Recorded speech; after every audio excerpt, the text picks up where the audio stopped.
Hindi stories. एक किसान की कहानी। एक किसान था जिसके दो बेटे थे। वह बहुत ही आलसी और निकम्मे थे। वह अपने पिता को कामकाज में हाथ बटाने के बजाय आलस किया करते थे, इधर उधर घूमते फिरते थे। किसान को अपने बेटों की बहुत फिक्र थी। वो सोचता था कि मेरे मरने के बाद इनका क्या होगा, यह अपना पेट कैसे भरेंगे, अपने परिवार को कैसे संभाल पाएंगे। एक दिन किसान की हालत बहुत ही गंभीर थी। कहने का मतलब, किसान मरने की हालत में था। तभी किसान ने अपने दोनों बेटों को बुलाकर उनसे कहा कि हमारे खेत में एक खजाना गढ़ा हुआ है, लेकिन वह किस जगह है उसकी जानकारी मुझे भी नहीं है।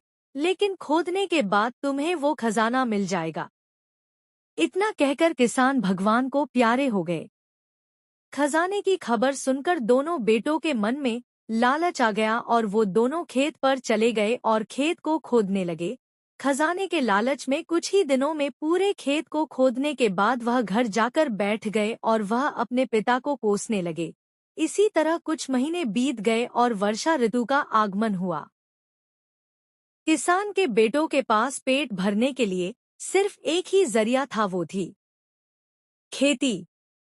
तब बाकी किसानों की तरह किसान के बेटों ने खेत में बीज बोने शुरू कर दिए। वर्षा का पानी पाकर वह बीज अंकुशित हुए और देखते ही देखते खेत लहराने लगे।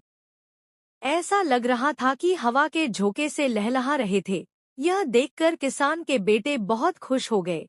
उनको समझ आ गया कि परिश्रम ही सच्चा धन होता है, और वो उसी तरह से अपने पिता के शब्दों का मोल भी समझ गए और अपने कामकाज में लग गए।